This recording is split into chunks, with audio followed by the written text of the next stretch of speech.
So politics అన్నది as a system ఒకప్పుడు రక్తపాతం అంతా కూడా జరుగుతున్న టైంలో పవర్ స్ట్రగుల్ కోసం దాన్ని ఒక అండర్స్టాండబుల్ అండ్ అమికబుల్ సెటిల్మెంట్కి తీసుకొచ్చే పద్ధతిలో భాగంగా పొలిటికల్ సిస్టమ్ ఇవాల్వ్ అయింది అన్నది మనం నేర్చుకుంటున్నది. బట్ యాక్చువల్లీ యుద్ధాలు జరుగుతున్న టైంలో మహాభారతం టైంలో కూడా 100% పాలిటిక్స్ ఉండేది. పాలిటిక్స్ అనేది it is about using intelligence to create momentum. మీకు ఒక స్ట్రాటజీ, ఒక మెథడు, మీకున్న రిలేషన్షిప్స్, మీకున్న ఒక కన్విన్స్ చేసే ఒక ఎబిలిటీ అవ్వచ్చు, వీటన్నిటిని ఉపయోగించుకుని ఒక మూవ్మెంట్ని మీరు కోరుకున్న విధంగా దిశ వైపు తీసుకెళ్ళడానికి యూజ్ చేసే ఒక ఎబిలిటీ. సో అదేం తప్పు కాదు, అదేం తప్పు. దట్స్ ఈ part of human nature. That is what evolve society. ఎందుకంటే మనుషులందరూ ఈక్వల్ కాదు, కొంతమంది మోర్ ఈక్వల్, కొంతమంది ఎక్కువ ఇంటెలిజెంట్ వాళ్ళు.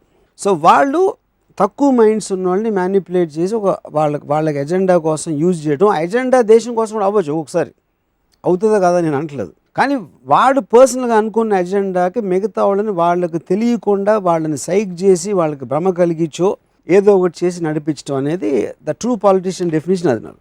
కానీ ఎందువల్ల మరి రాజకీయాలకు కావాల్సిన మేధోబలం, తెలివి బలం అని ఎవరు అనరు, అర్థబలం, అంగబలం అంటారు. డబ్బులు కావాలి, మంద కావాలి.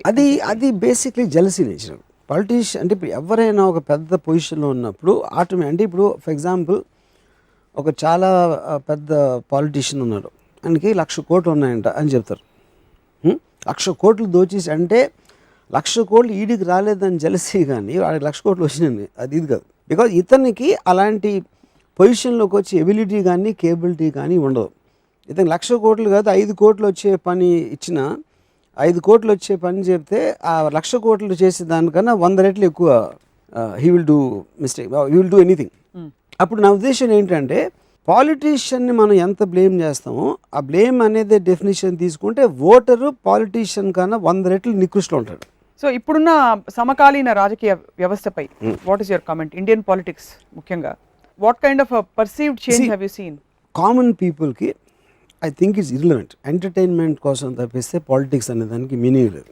కాన్స్టెంట్గా మనం ఏమంటాం, అక్కడ భలే ప్లాన్ వేస్తున్నాడా, ఇక్కడి నుంచి ఆ సీట్ అడిగి ఇచ్చాడు, ఈయన తీసుకొచ్చి, అది you are watching the political scenario like a film. Actually interval point ఉంటుంది, స్టార్టింగ్ ఉంటుంది, క్లైమాక్స్ ఉంటుంది, ప్రిడిక్షన్స్ ఉంటాయి, బెట్టింగ్స్ ఉంటాయి. So you're watching it like a entertaining event.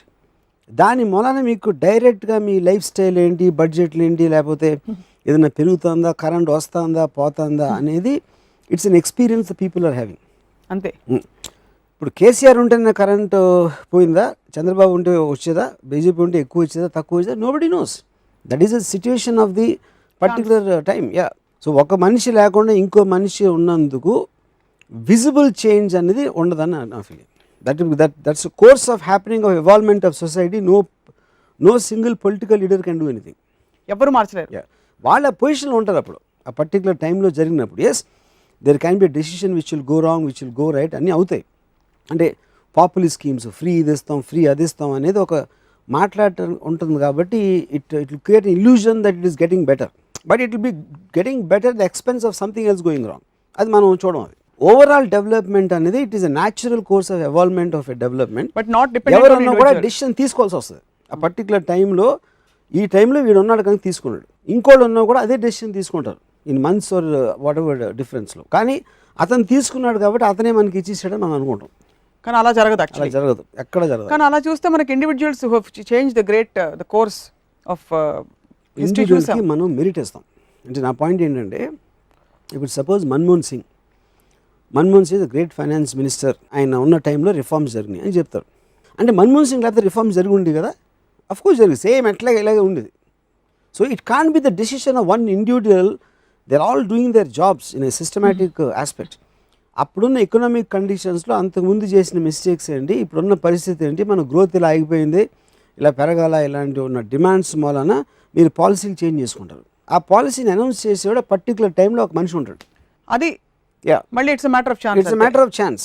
It can be attributed to one person. But అది so దాంట్లో మీకు wrong.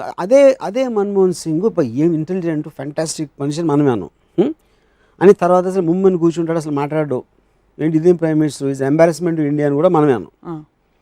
So అప్పుడు అంటే అంత గొప్ప రిఫార్మ్స్ చేసేసి ఇండియన్ ఫైనాన్స్ ఆస్పెక్ట్ని ఆకాశానికి తీసుకెళ్ళిపోయినాడు, అంత మోగడకుండా చేశాడా? లేకపోతే ఇప్పుడు మనకు తెలుసా అంత మోగోడని, అంతకు ముందు కూడా అలాగే ఉండి కూడా తెలుసా మనకు తెలియదు. సో ఇవన్నీ ఏమిటంటారు అయితే మరి పర్సెప్షన్స్ మారుతున్నాయా? మనం అంటే ఎంటర్టైనింగ్ ఈవెంట్ అయినా అప్పుడు అలా ఎంటర్టైన్ ఇప్పుడు ఇలా ఎంటర్టైన్, అసలు నిజంగా ఏం జరిగింది అనేది మనకి తెలియదు, తెలియడానికి ఆస్కారం